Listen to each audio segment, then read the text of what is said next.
Shalom kepada kita semua Moria, dimanapun kita berada pada saat sekarang ini.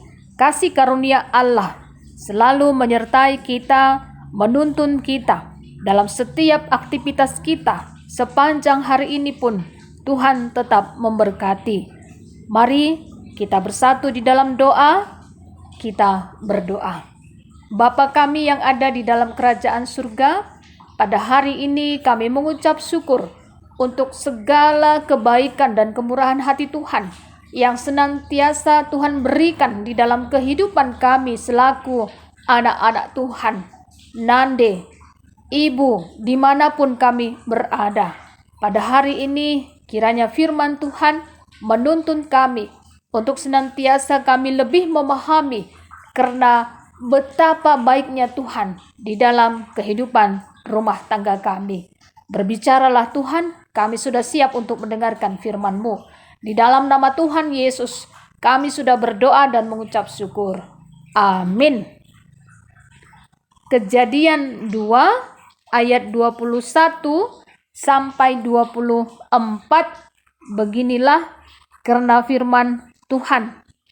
Lalu Tuhan Allah membuat manusia itu tidur nyenyak. Ketika ia tidur, Tuhan Allah mengambil salah satu rusuk daripadanya, lalu menutup tempat itu dengan daging. Dan dari rusuk yang diambil Tuhan Allah dari manusia itu, dibangunnyalah seorang perempuan, lalu dibawanya kepada manusia itu. Lalu berkatalah manusia itu, "Inilah dia, tulang dari tulangku dan daging dari dagingku. Ia akan dinamai perempuan, sebab ia diambil dari laki-laki. Sebab itu, seorang laki-laki akan meninggalkan ayahnya dan ibunya dan bersatu dengan istrinya, sehingga keduanya menjadi satu daging." Sampai di sini karena pembacaan firman Tuhan. Moria, ibu yang dikasihi Tuhan, di dalam nama Tuhan Yesus Kristus, Tuhan Allah selalu dan selalu merancangkan masa depan yang baik untuk setiap anak-anaknya. Kejadian 2 ayat 18, Tuhan Allah berfirman, "Tidak baik kalau manusia itu seorang diri saja. Aku akan menjadikan penolong baginya yang sepadan dengan dia." Kata sepadan artinya memiliki makna yang sama, setara, seimbang. Kata sepadan juga artinya keduanya, baik laki-laki dan perempuan, memiliki kedudukan yang equal, tidak lebih tinggi atau lebih rendah.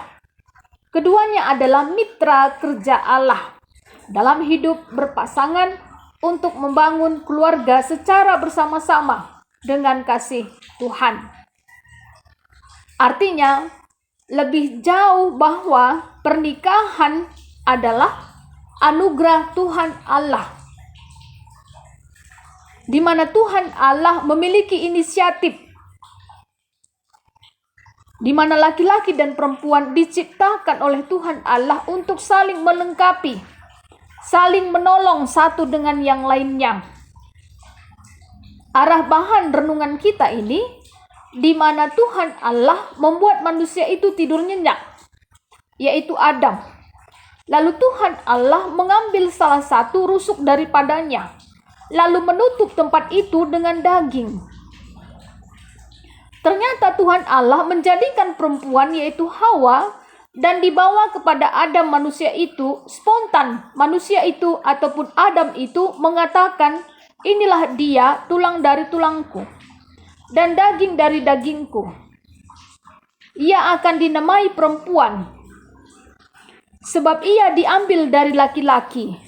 Sebab itu seorang laki-laki akan meninggalkan ayahnya dan ibunya dan bersatu dengan istrinya, sehingga keduanya menjadi satu daging." Kalau kita bandingkan di Matius 19 ayat 6 dikatakan, "Demikianlah mereka bukan lagi dua, melainkan satu. Karena itu, apa yang telah dipersatukan Allah tidak boleh diceraikan manusia." Ini hal yang sangat luar biasa firman Tuhan ini. Mengingatkan kita, menyadari diri kita selaku istri di tengah-tengah keluarga, ini semuanya adalah rancangan Tuhan. Kita hadir ada di keluarga untuk suami anak-anak kita saat sekarang ini.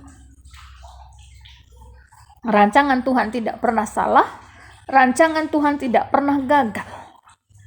Oleh karenanya marilah, supaya kita selaku ibu yang baik buat anak-anak, selaku istri yang baik buat suami kita, supaya keluarga kita tetap diberkati oleh Tuhan Allah. Dan marilah kita mengingat bahwa keluarga yang diberkati Tuhan bukan berarti tidak ada masalah begitu, atau adem-adem saja, enjoy terus, no problem. No, tapi justru ada pun masalah yang terjadi di tengah-tengah keluarga kita tidak menjadikan kita merasa putus asa atau kita ditinggalkan oleh Tuhan, tidak. Tapi keluarga yang diberkati Tuhan artinya keluarga yang mampu melewati setiap masalah demi masalah hanya bersama dengan kasih Tuhan Yesus. Seiring berjalannya waktu, saya tidak tahu berapa lama kita sudah berumah tangga saat sekarang ini. Tapi yang pasti, banyak suka duka yang kita hadapi di dalam rumah tangga. Mungkin bisa saja, sebelum berumah tangga kita mungkin mengatakan bahwa inilah calon suamiku yang akan membimbing keluarga dengan baik. Tapi ternyata setelah beberapa tahun berumah tangga, apa yang terjadi dalam rumah tangga? Yang tadinya pengharapan kita supaya suami kita bisa menjadi kepala dalam rumah tangga yang baik. Harapan-harapan kita bisa saja sampai saat sekarang ini mungkin hanya beberapa persen terwujud contohnya. Tapi jangan putus asa. Itulah suami kita yang saat sekarang ini hadir di dalam rumah tangga kita. Pastilah ya, perbedaan di sana sini sebagai suami dan istri, sebagai bapak dan ibu dalam rumah tangga pasti banyak sekali. Tapi dalam setiap perbedaan-perbedaan itu, ternyata persepsinya itu harus satu. Saling mengasihi, saling memahami satu dengan yang lainnya. Contohnya dalam mengurus anak-anak juga. Kita juga menyadari bahwa pendidikan yang kita terima dari kecil bisa saja itu juga mempengaruhi kita dalam kita mendidik anak-anak kita saat sekarang ini. Ternyata memang ketika rumah tangga suami dan istri bersatu hati meminta hikmat Tuhan untuk senantiasa mengajari suami dan istri untuk lebih banyak memaklumi satu dengan yang lainnya, pasti hikmat Tuhan itulah yang menuntun rumah tangga itu tetap hidup dalam kebahagiaan walaupun banyak sekali masalah yang dihadapi. Dan marilah jangan ada penyesalan di hati kita ataupun beban di hati kita saat sekarang ini. Marilah kita lebih banyak mensyukuri saat sekarang ini. Sebagai ibu yang baik di tengah-tengah keluarga, jangan pernah kita mengatakan aku menyesal saat sekarang ini hidup dengan suamiku begitu ya. Karena perkataan perbuatannya yang bisa saja melukai hati Nande, ibu kami semuanya. Jangan ada kata penyesalan, tapi marilah bersyukur.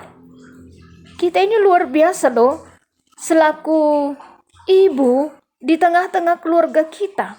Dan kita dipercayakan Tuhan sebagai penolong di dalam rumah tangga kita. Moria atau Nande sebagai tiang doa yang memiliki hubungan persekutuan dengan Allah.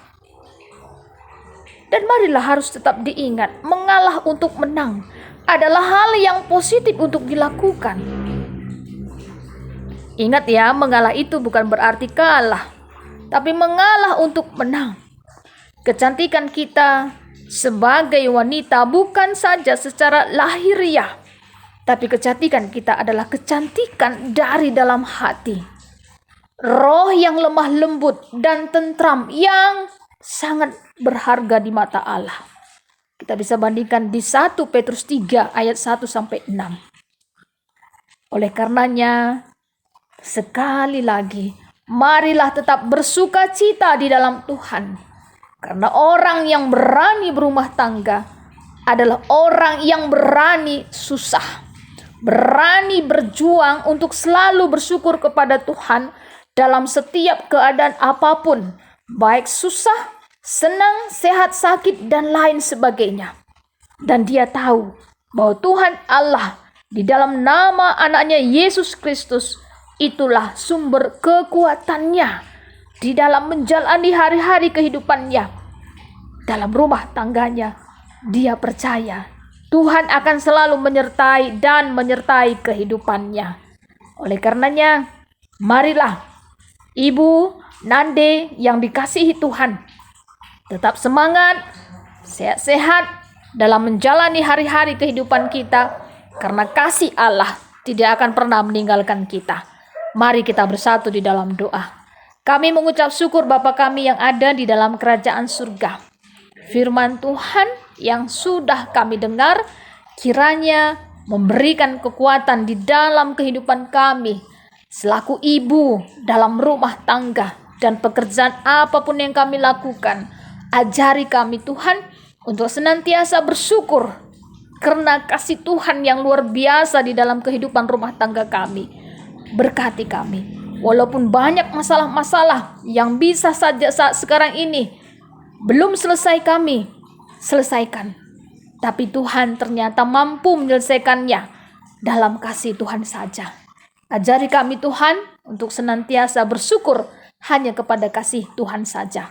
Di dalam nama Tuhan Yesus kami sudah berdoa dan mengucap syukur. Amin. Terima kasih untuk ibu yang tangguh dalam kasih Tuhan. Sehat-sehat selalu. Tuhan memberkati. Terima kasih.